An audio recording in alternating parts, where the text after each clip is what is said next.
অদৃশ্য ছায়া বিশ্বের শক্তিশালী দেশগুলোকে কাঁপিয়ে তুলছে। 2025 সালের শেষ প্রান্তে যখন বিশ্ব ভাবছিল B2 এর যুগ শেষ হতে চলেছে, যুক্তরাষ্ট্র হঠাৎ সামনে নিয়ে এলো এক রহস্যময় বোমারু বিমান B-21 রেইডার। আর ইরান, হ্যাঁ, যে দেশ সাধারণত কাউকে ভয় পায় না, আজ সে কাঁপছে। তেহরানের শহরে উচ্চপদস্থ কর্মকর্তাদের মুখে ছায়া দেখা যাচ্ছে। যদি B-21 আমাদের আকাশে আসে, আমাদের প্রতিরক্ষা কি ধ্বংস হবে? সেখানে একবার ভাবুন, যে ইরানি কাউকে ভয় পায় না, আজ শুধু নাম শুনেই ভয়ে কেঁপে উঠছে। কিন্তু এই রহস্যের মূলে কি? ইরানের নেতৃত্ব কেন এখন নতুন কৌশল খুঁজছে? আপনি কি প্রস্তুত দেখার জন্য কিভাবে এই বিমান রাশিয়া, চীন ও ইরানের ঘুম কেড়ে নিচ্ছে? এই হলো B-21 রেইডার। এই প্রশ্নগুলোর উত্তর খুঁজতে থাকুন, কারণ রহস্যের পর্দা এখনও পুরোপুরি উন্মোচিত হয়নি। আসুন প্রথমে চোখ রাখি রাশিয়ার দিকে। মস্কোর ক্রেমলিন থেকে দূরে সেই অভিজাত সামরিক ঘাঁটিগুলোতে, যেখানে S-400 এবং S-500 এর মতো অত্যাধুনিক প্রতিরক্ষা ব্যবস্থা দাঁড়িয়ে আছে, সেখানে আজ এক শীতল আতঙ্ক ছড়িয়ে পড়েছে। একজন উচ্চপদস্থ রাশিয়ান জেনারেলকে শোনা গেছে বলতে, যদি B-21 কখনো আমাদের আকাশে উড়ে আসে, তাহলে আমাদের সব রাডার তার কাছে অকার্যকর হয়ে যাবে। কল্পনা করুন, রাশিয়ার সেই অহংকারী সেনারা যারা বিশ্বকে চ্যালেঞ্জ করে, আজ নিজেদের কৌশল নিয়ে দ্বিধায় ভুগছেন। এই বিমানের স্টেলথ প্রযুক্তি এতটাই উন্নত যে এটি অদৃশ্য হয়ে যায়। শত্রু বুঝতেও পারে না কখন এটি আঘাত করবে। রাশিয়ান গোয়েন্দা সংস্থাগুলো রাত জেগে এর গোপনীয়তা উন্মোচনের চেষ্টা করছে। কিন্তু প্রশ্নটা থেকে যায়, এরপর কি? কিভাবে রাশিয়া এই অদৃশ্য মৃত্যু ছায়াকে প্রতিরোধ করবে?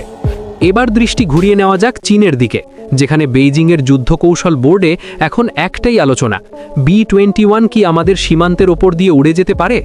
চীনের প্রযুক্তি যতই উন্নত হোক না কেন, এই বিমান তাদের সব রাডারকে ফাঁকি দিতে সক্ষম।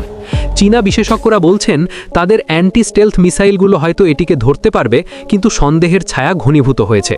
দম বন্ধ হয়ে পড়েছে বেইজিং, কারণ এই বিমানের ক্যাপাবিলিটি এমন যে এটি নিউক্লিয়ার অস্ত্র বহন করে যে কোনো লক্ষ্যে আঘাত করতে পারে, অথচ শত্রুকে এক মুহূর্তের সুযোগও দেয় না।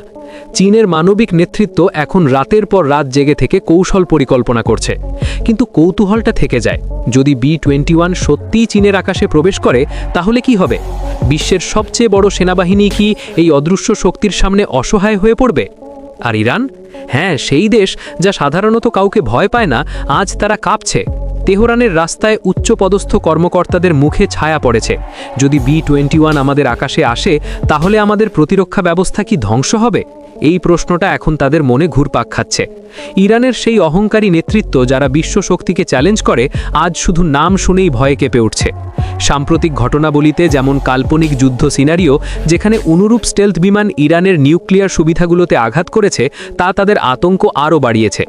B-21 এর অদৃশ্যতা এমন যে এটি ইরানের আকাশে প্রবেশ করে ধ্বংসলীলা চালিয়ে চলে যাবে, অথচ কেউ ধরতেও পারবে না। প্রশ্নটা উঠছে, ইরান কি এই আতঙ্ক থেকে মুক্তি পাবে, নাকি এটি তাদের অস্তিত্বের ওপর প্রশ্নচিহ্ন তুলবে? B-21 রেইডার শুধু একটি বিমান নয়, এটি এক চলন্ত আতঙ্ক, এক অদৃশ্য শক্তি যা শত্রুর অস্তিত্বকে চ্যালেঞ্জ করে। এর স্টেলথ ক্যাপাবিলিটি এতটাই উন্নত যে এটি হিট সিকিং রাডারকেও ফাঁকি দিতে পারে।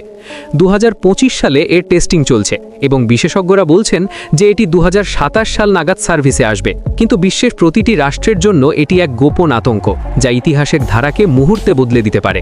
B-2 এর যুগ শেষ হয়েছে, B-21 এর আগমনই এখন নতুন বাস্তবতা। এই সারণী দেখিয়ে দেয় যে B-21 কিভাবে এই দেশগুলোর প্রতিরক্ষাকে চ্যালেঞ্জ করছে। শেষ কথায়, আপনি কি প্রস্তুত এই বিমানের আগমন দেখার জন্য? কিভাবে এটি রাশিয়া, চীন এবং ইরানের ঘুম কেড়ে নিচ্ছে? এই হলো B-21 রেইডার, বিশ্বের সবচেয়ে গোপন, সবচেয়ে ভয়ানক বোমারু।